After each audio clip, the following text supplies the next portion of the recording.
I don't watch a whole lot of AEW, to be honest with you. Like, I if don't somebody, watch a whole lot of anything. yeah, I don't either, and I probably should, being that I'm training people. But like, Yeah, just kind of know what's going on, and that's kind of what I do. Is about every 7 or 8 weeks. Well, I guess I better see what's going on. And then one thing I noticed in AEW, tell me your opinion on this. MJF is one of the biggest heels in the company. Chris Jericho is one of the biggest heels in the company. Yeah, I go back and watch it 7 or 8 weeks later because I'm going to be honest with you. Other than the Acclaimed and a few others, there's not many that I'm just dying to see when they come out. And my son's a huge fan of Kenny Omega. He loves Omega and got me paying a lot of attention to him. And then, of course, you had the little CM Punk era over there. And even though we've had our differences and he's an OVW boy, you know, I try to see what the OVW guys are doing. Mark Henry and Big Show being over there. But I go back 7, 8 weeks later. I told my son, I said, man, I haven't clicked this show in like 7, 8 weeks. I click it and get caught up. Jericho's babyface and MJF's babyface. What the hell? Is that kind of what happens?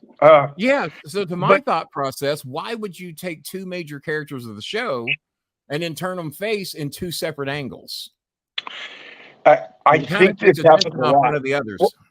Sorry, I think this happens a lot. I felt like it happened a lot when I was in WWE. I kept switching heel face. Then it happened a lot in Impact. I think what it is the fact that it's a 52-week a year thing. There's no weeks off.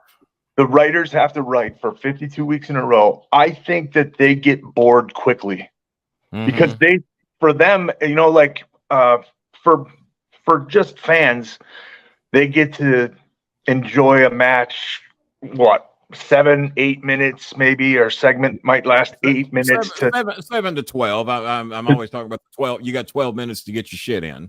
Yeah. You know, it's like somewhere in between that period, like up to 20 minutes a week.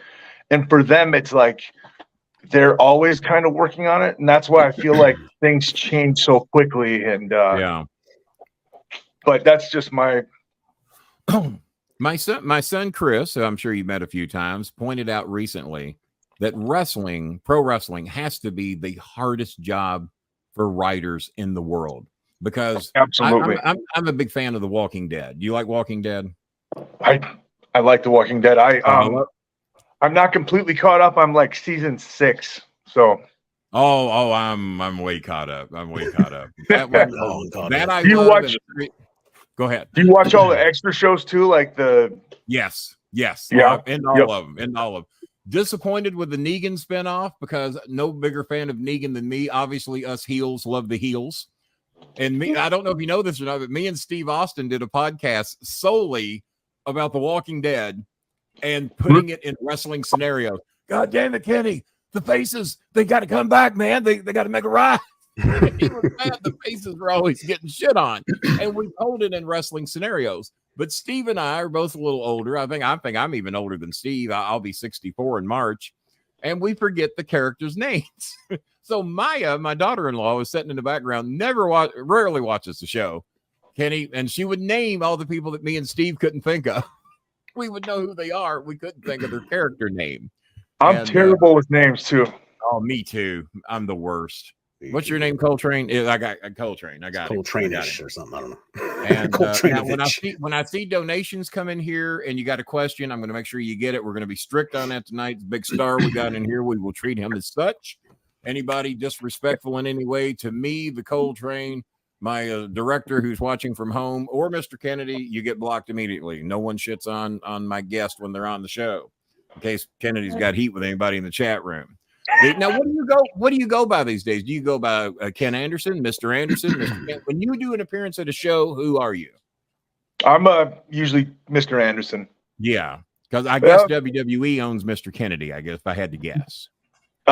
Yeah. So it's one of those things, like every once in a while, a promoter will really want that, and I'll say it, but I don't. Why not? Why not? I'll hit it. Now, sometimes I hit both of them, you know? What are you going to sue me for? My payoff here. Yeah. I'll get a cease and desist. I'll stop. Yeah, I've gotten one of those because I used to play NWO music when I worked for a very indie company, and they called us the KWO, the Ken World Order. So they brought us out to NWO music, and I don't think this happened. Ian Rotten, I don't know if you ever heard of him. He's got I used to work for him. You work well, me too.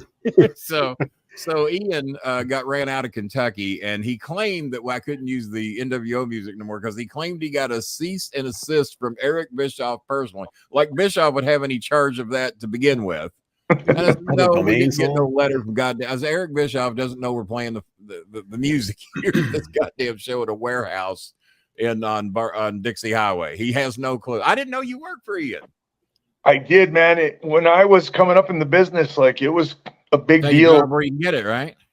I enjoyed it because, like, at the time it was my charger here is.